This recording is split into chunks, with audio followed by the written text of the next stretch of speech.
Hey everyone, and welcome. So today we've got this incredible Zen story that I think you're going to love.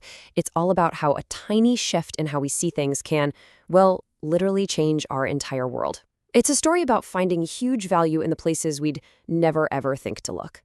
Okay, so the whole story really hinges on this one core idea from an old Zen master. Treat every life as you would treat the Buddha. It sounds simple, right? But think about it. It's asking us to find something secret in everything, even the most ordinary, everyday things. And that brings us to the big question of the story. I mean, come on, a mosquito, a rock, and a toad teaching some powerful, arrogant guy his most important life lesson? How is that even possible? Well, let's dive in and see how this amazing parable unfolds. All right, so let's set the scene. We're in a small town, right at the foot of a mountain, and we've got our main players. First, there's Master Kong Kong, a super wise monk.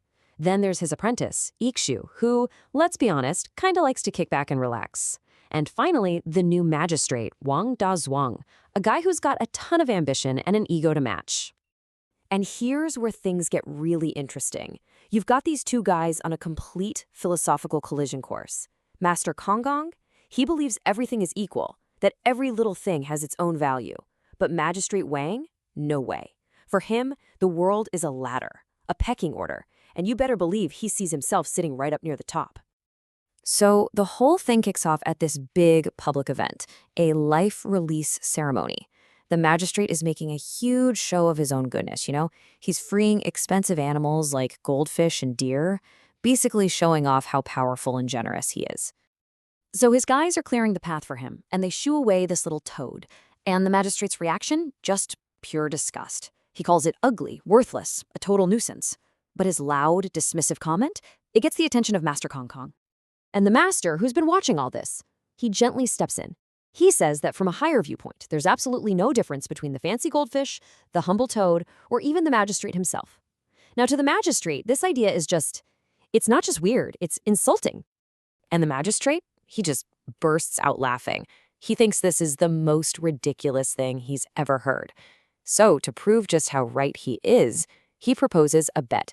He says, if the master can prove that even the most worthless things have value, he'll donate a whole year's salary to fix the temple. But if he can't, the temple's sign gets torn down. The stakes are huge. So you're probably wondering, how on earth is the master going to win this thing? Well, he gives his apprentice, Yikshu, this really bizarre task. For the next 3 days, Yikshu has to follow the magistrate everywhere.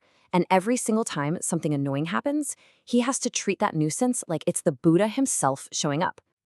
Okay, test number 1.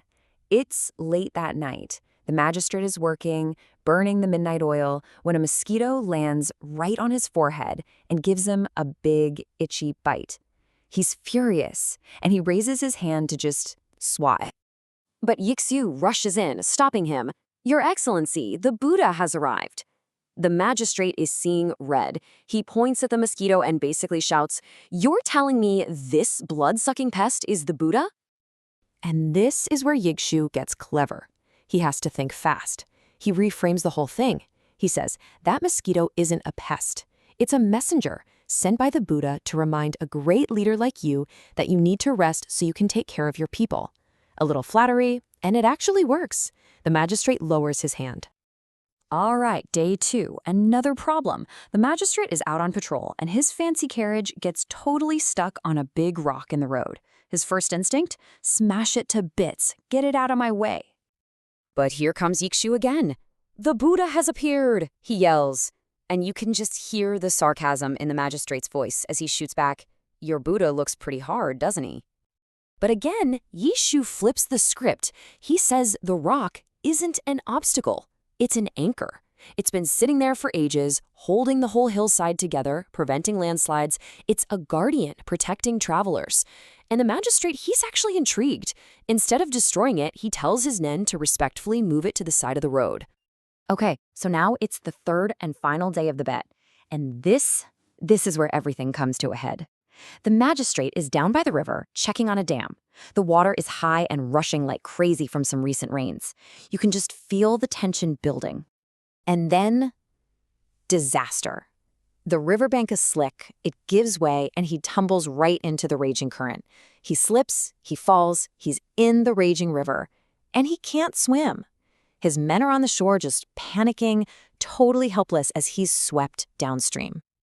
But then something absolutely incredible happens. It's like the universe itself steps in.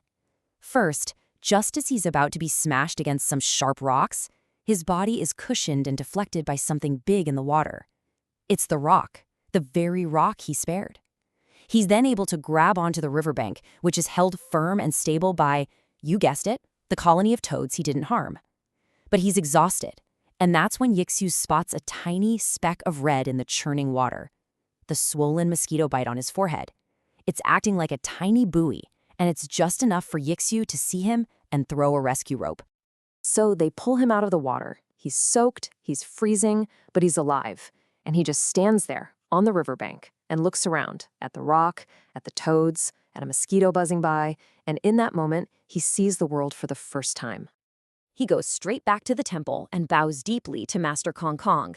He gets it. It all clicks. He realizes his arrogance was blinding him. He thought he was generously saving these lesser creatures. But the truth was, they were the ones creating the world that allowed him to live. This is the core lesson. Value isn't a hierarchy, it's a web. So, being a man of his word, he pays up and funds the temple's repairs. But he does something more. He issues a new law for the whole district, a law that says all things have a sacred nature, and they absolutely cannot be treated lightly. Okay, so what's the big takeaway for us, right? I mean, the point isn't that you have to start bowing to mosquitoes. It's about realizing that everything is connected. That person who annoys you, that traffic jam, that obstacle in your way, they're all part of this incredibly complex system that supports you in ways you probably can't even see. What this story is really telling us is that the way you see the world, well, that is the world you get. The magistrate's reality didn't change because the rock or the toads suddenly became valuable. It changed because he changed how he saw their value. And by treating the world with gentleness and respect, he was in turn saved by it. And that brings us to this final, really powerful question the parable leaves us with. If you can learn to see that inherent value, that Buddha nature, in everything and everyone around you, from the people you love to the things that annoy you, then what kind of world do you end up living in? Aren't you, in fact, already living in heaven?